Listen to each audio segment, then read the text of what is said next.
बच्चों कैसे हैं आप लोग? आशा करते हैं आप लोग अच्छे होंगे और मन लगा करके पढ़ रहे होंगे। आज हम लोगों का क्लास 10th केमिस्ट्री का फर्स्ट लेसन का जो थर्ड पार्ट्स हैं, इससे पहले हमने 2 वीडियो पहले भी आप लोगों को दे चुका हूं, देख लेंगे उसको। आज हम लोग पढ़ेंगे रासायनिक अभिक्रिया के जो भाग। हमने पढ़ा था कि कुल रासायनिक अभिक्रिया को कितने भागों में बांटा गया है, 10 भागों में बांटा गया है, जिसमें हम लोग आज पढ़ेंगे छठा अभिक्रिया, नहीं 6 नंबर पर जो अभिक्रिया आती है। कौन सी अभिक्रिया है? उनका नाम है अवक्षेपण अभिक्रिया। कौन सी अभिक्रिया?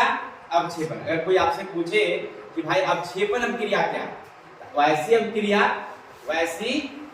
जिसमें अवक्षेप के रूप में प्राप्त होता है, वैसी अभिक्रिया जिसमें अवक्षेप के रूप में ठोस पदार्थ आपको प्राप्त हो जाए तो क्या बोलेंगे हम लोग? वैसी रासायनिक अभिक्रिया जिसमें प्रतिफल ठोस के रूप में। पहला विस्थापन अभिक्रिया भी वही था कि अभिक्रिया के बाद कोई पदार्थ अलग होती है, लेकिन वहां ठोस की चर्चा नहीं था। लेकिन अवक्षेप के रूप में जब निकलेगा ना तो किसमें निकलेगा? ठोस के रूप में। पहचानने का एक तरीका।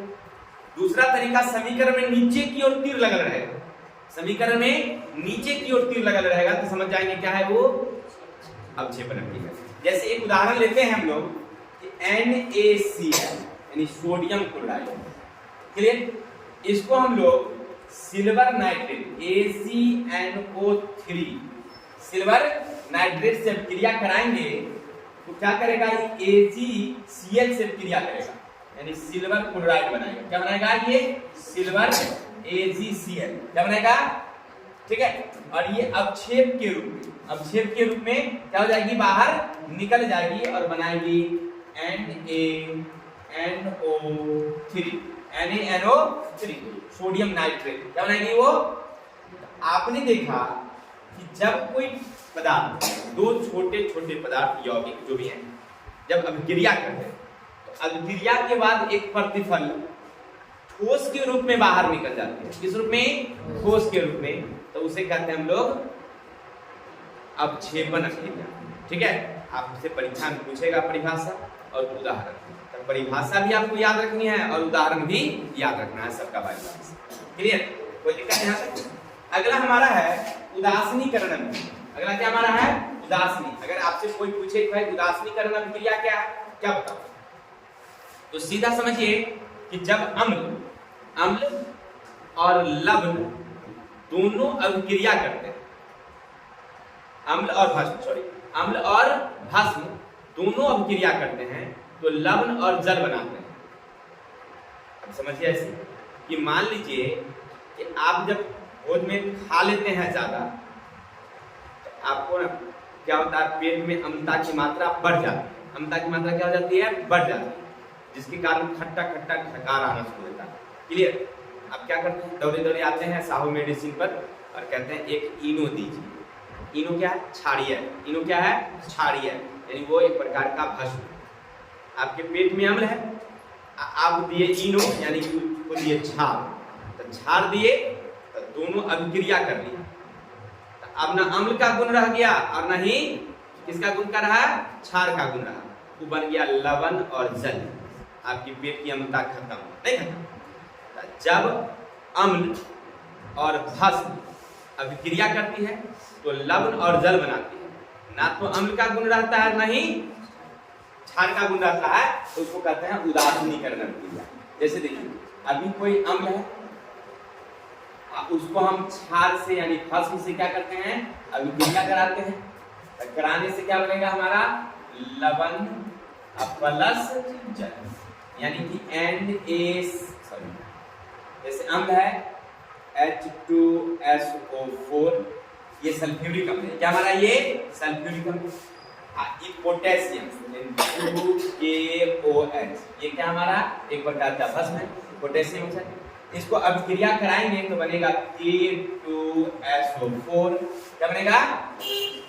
प्लस बनाएगी 2H2O।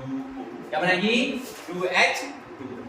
अभी देखा आपने ये अम्ल और ये भस्म अभिक्रिया किया तो बनाया लवण और जल। अब यहाँ पर ना तो अम्ल का गुण है और ना ही भस्म का गुण है। इस अभिक्रिया को कहते हैं उदासीनीकरण।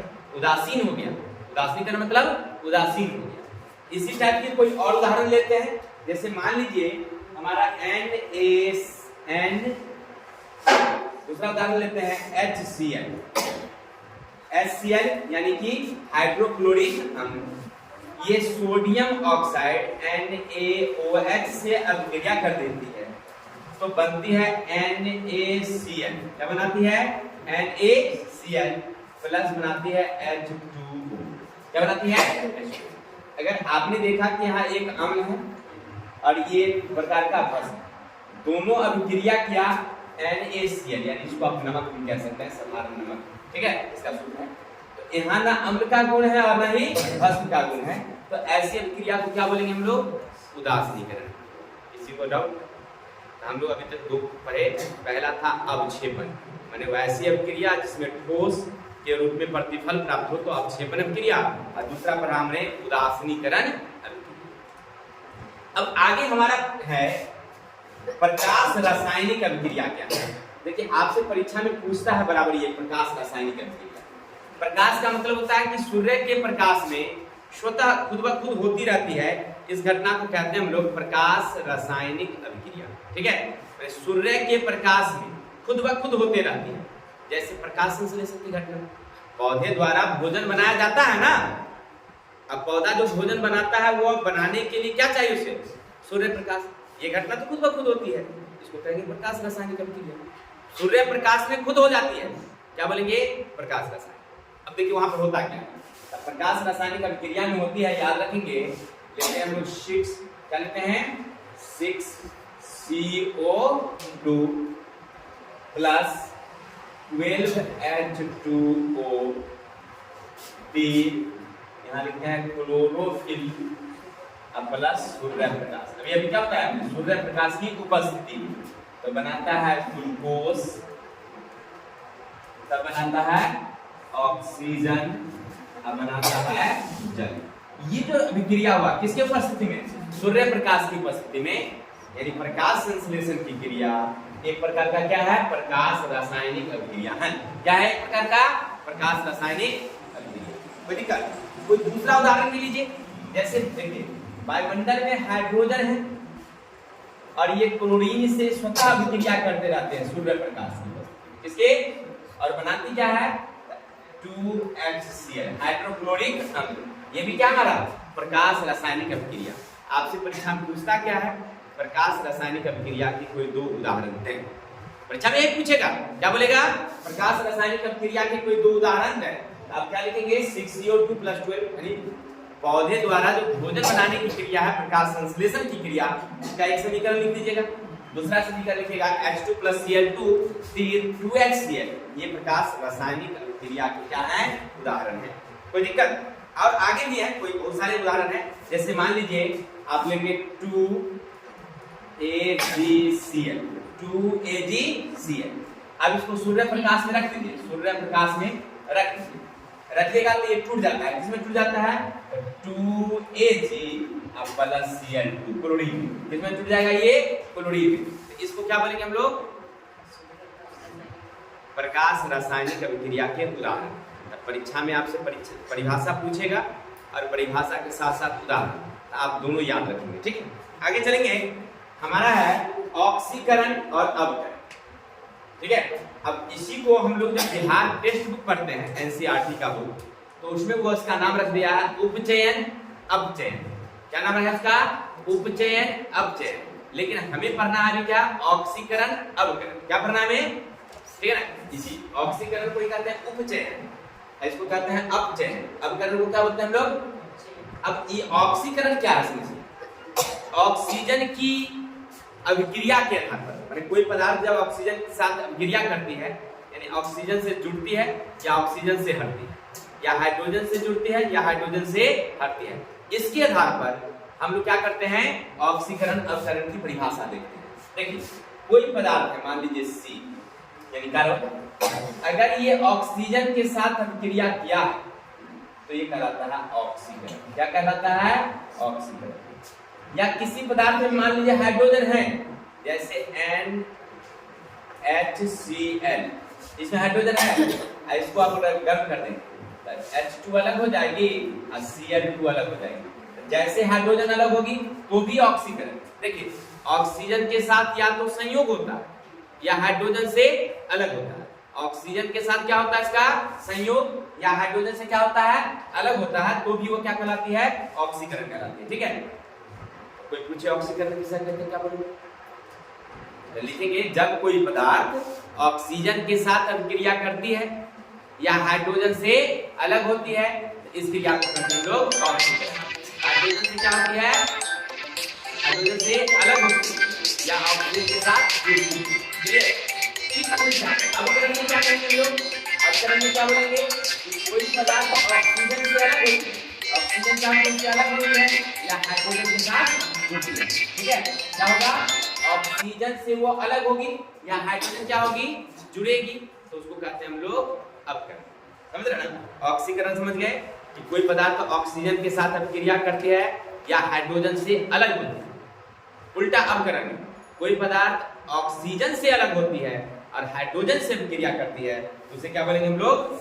ठीक है, अब देखिए इसे हम लोग रेडॉक्स अभिक्रिया भी कहते हैं, क्योंकि बहुत सारी अभिक्रियाएं ना साथ साथ होती है। ऑक्सीकरण अवकरण क्या होती है साथ साथ होती है, इसलिए इसका नाम रखा गया रेडॉक्स।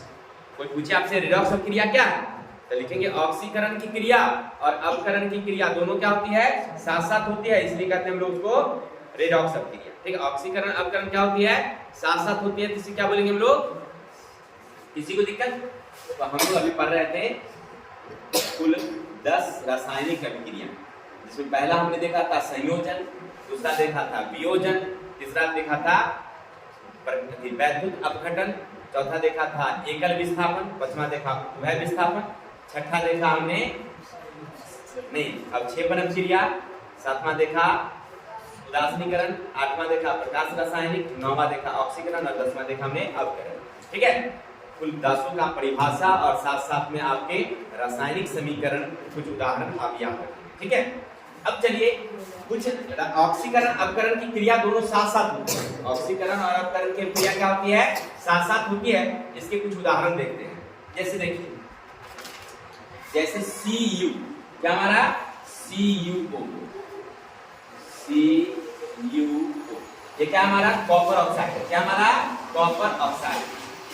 अब ये हाइड्रोजन के साथ अभिक्रिया करेगा, क्या करेगा हाइड्रोजन के साथ अभिक्रिया कराएगा, तो बनाता है Cu प्लस H2O, CuH2। देखिए यहाँ पहले ऑक्सीजन था, अब ऑक्सीजन क्या हो गया हट गया, तो हट गया तो क्या हो गया अब क्या हो गया, ये पहले हाइड्रोजन था ऑक्सीजन के साथ क्या हो गया जुड़ गया, ये कौन हो गया हमारा ऑक्सीकरण। साथ साथ नहीं हुआ ऑक्सीकरण, एक के साथ नहीं हो गया। इसी तरह से और उदाहरण लीजिए, H2S अब plus chlorine, H2S plus chlorine. अब इसको आप गर्म करिए यानी कि अब क्रिया करिए, तो ये बनाता है 2HCl, क्या बनाता है 2HCl और फिर में S। अब गौर करें यहाँ पर हाइड्रोजन के साथ सल्फर है, हाइड्रोजन के साथ सल्फर है, लेकिन आगे जाने के बाद सल्फर क्या हो गया अलग हो गया, अलग हो गया, अलग हो गया, तो इसको क्या कहेंगे हम लोग, क्या कहेंगे अब नहीं ऑक्सीकरण, क्या कहेंगे हम लोग ऑक्सीकरण। लेकिन क्लोरीन के साथ हाइड्रोजन नहीं है, आगे आगे क्लोरीन के साथ जुड़ गया, ये हो गया हमारा कौन सी अवकरण। हाइड्रोजन का जुड़ना क्या होता है, जुड़ना होता है अवकरण, हटना क्या होता है ऑक्सीकरण। तो दोनों साथ साथ नहीं। आपने देखा कि जो रासायनिक अभिक्रियाएं हैं तो बहुत सारी अभिक्रिया आपको ऐसे मिलेगी जिसमें एक साथ ऑक्सीकरण और अवकरण, कोई दिक्कत नहीं। चलिए, तो यहाँ तक हम लोग पढ़ रहे थे कि हमारे जो ऑक्सीकरण है और अवकरण है उनके कुछ उदाहरण और कुछ परिभाषाओं को हमने बारी बारी से देखा। अब आगे हम लोग देखते हैं हमारे दैनिक जीवन में ऑक्सीकरण अवकरण का क्या महत्व है। हमारे दैनिक जीवन में हम बता रहे थे कि हमारे दैनिक जीवन में ना ऑक्सीकरण और अवकरण का क्या क्या महत्व है, इनके बारे में बारी बारी से हम लोग चर्चा करेंगे कि देखिए हमारे जीवन में ऑक्सीकरण अवकरण का क्या क्या महत्व है। नंबर 1 है भोजन का पचना। आप जो खाते हैं ना, आपके बॉडी में जो भोजन पचता है किसके कारण पचता है, ऑक्सीकरण के कारण। अगर ऑक्सीकरण नहीं हो, ऑक्सीकरण नहीं हो तो भोजन का पचना नहीं होगा, ऑक्सीकरण नहीं हो तो भोजन का पचना नहीं होगा। ठीक है, जैसे मान लीजिए हम जो भोजन करते हैं, हम जो भोजन करते हैं, ठीक है, वह हमारे पेट के अणु मतलब पेट में जाता है, साथ साथ क्या जाता है, ऑक्सीजन। ऑक्सीजन नहीं जाएगा तो भोजन पचेगा हो। तो हमारे भोजन के जो अणु वो ऑक्सीजन के साथ क्या करती है, अब क्रिया करती है, तब ना पचता है। अर्थात कहने का अर्थ है कि भोजन को पचाने में किसका महत्वपूर्ण, ऑक्सीजन। थोड़ा सा गलती लिखा गया है, इसके लिए ध्यान देंगे। क्या हमारा ऑक्सीजन। कोई दिक्कत, हम लोग पढ़ रहे थे कि हमारे दैनिक जीवन में पहला महत्व है भोजन को, दूसरा है भोजन को दुर्गंधित होना। भोजन कभी कभी खराब हो जाता है ना, क्या, जैसे मान लीजिए आपके टोले में भोज होगा, नहीं तो 2 कटोरा मनीषा ले आई सब्जी उठा के, ठीक है, कि कल जो है खाएंगे, लेकिन उसको मालूम नहीं था कि वो दिने में बना था सब्जी। नहीं, सवेरे सवेरे आया और वो जो मिस्त्री साहब हैं, ठीक है ना, रोहिता साहब, तो सब्जी पहले ही बना दिए। आज 2 कटोरा सब्जी उठा के ले आई परवल वाला, देख के चुन चुन के। आज सुबह जब खाने गई तो नजर आया, ढक्कन हटाते ही नाक में सुगंध आ गया, बड़ा अच्छा अच्छा। कहां से आया ये सुगंध, ऑक्सीकरण के कारण। किसके कारण, यानी हमारे जो खाद्य पदार्थ है ना उसको वो सड़ा देती है, गला देती है। नहीं, इसका फायदा भी है, देखिए कहीं कहीं पर फायदा भी है इसके में, दही बनाने में, किसे बनाने में, दही बनाने में, नहीं पनीर बनाने में, सिरका बनाने में, नहीं ऑक्सीकरण मदद भी करती है। तो दुर्गंध बनाने में भी, खराब करने में भी और अच्छा करने में भी हमारा क्या, ऑक्सीकरण का बहुत ही मदद है, फायदा है। तो आप पढ़ रहे थे कि ऑक्सीकरण का हमारे जीवन में कहां कहां होता है। तो नंबर 1 भोजन को पचना, और तीसरा है संक्षारण। कोई धातु खरीद के लाते हैं ना, लोहा हो, कोई धातु खरीद करके लाते हैं ना, और ये धातु जब खरीद के लाते हैं तो क्या होता है, वह धीरे धीरे क्या होती है, जंग लग जाती है, नहीं लग जाती है। किसके कारण जंग लग जाती है, ऑक्सीकरण के कारण। जैसे देखिए आप लोहा लाए Fe, और ये वायुमंडल के ऑक्सीजन से क्रिया कर लिया, बनाया फेरस ऑक्साइड। ये जो बनाया है किसके कारण, ऑक्सीजन के कारण। किसके कारण, यानी वो संचारित होने लगती है, जंग लगने लगती है, किसके कारण, संचारण की क्रिया में भी ऑक्सीकरण का बराबर। आगे दहन की क्रिया में आग जलती है ना, वो आग जलती है किसके कारण, ऑक्सीकरण के कारण। अगर आग नहीं जले, ऑक्सीकरण ना हो तो आग नहीं जलेगी। अब कहिएगा कैसे, एक मोमबत्ती ले लीजिए, उसको जला दीजिए, जल रही है बड़ा बढ़िया से, क्लियर, और एक शीशे का ग्लास बड़ा वाला लेकर के उसको ढक दीजिए। अब देखिए तो जलेगा क्या, क्या होगा, थोड़ी समय जलेगी, उसके बाद क्या हो जाएगी, वो बुझ जाएगी। थोड़ी समय जलेगी, उसके बाद क्या हो जाएगी, वो बुझ जाएगी। अर्थात हमारे दहन की क्रिया में ऑक्सीकरण का बड़ा महत्व है। इसलिए क्योंकि उसके अंदर ना हवा नहीं गया, ऑक्सीजन नहीं गया। जब तक अंदर में ऑक्सीजन था तब तक जला, ऑक्सीजन खत्म, जलना खत्म। तो आपने देखा हमारे जीवन में ऑक्सीकरण का क्या क्या महत्व है। तो भोजन के पाचन, भोजन को दुर्गंध होने, संचारण और दहन की क्रिया में हमारे भोजन के मतलब बचाने में ऑक्सीकरण का बड़ा ही कोई दिक्कत। अब आगे पढ़ेंगे हम लोग दहन किसे कहते हैं, क्या पढ़ना आपको। चलिए भाई हम लोग पढ़ रहे थे कि हमारे जीवन में दहन के बारे में, नहीं दहन किसे कहते हैं। दहन का मतलब होता है जलना। जब कोई पदार्थ जलती है ना तो जलने की क्रिया को क्या बोलते हैं हम लोग, दहन।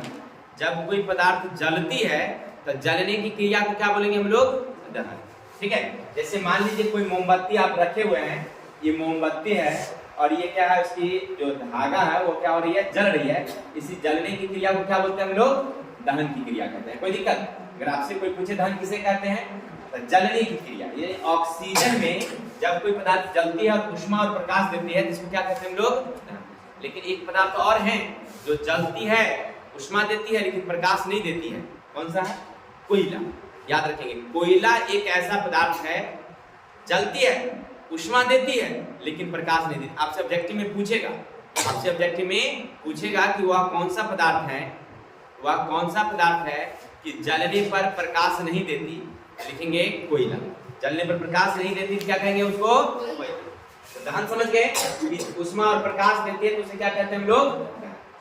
अब दहन जलने के लिए कुछ शर्त, दहन के लिए कुछ शर्त। दहन के कौन कौन से शर्त, तो पहला समझिए, इससे पहले हम लोग समझते हैं,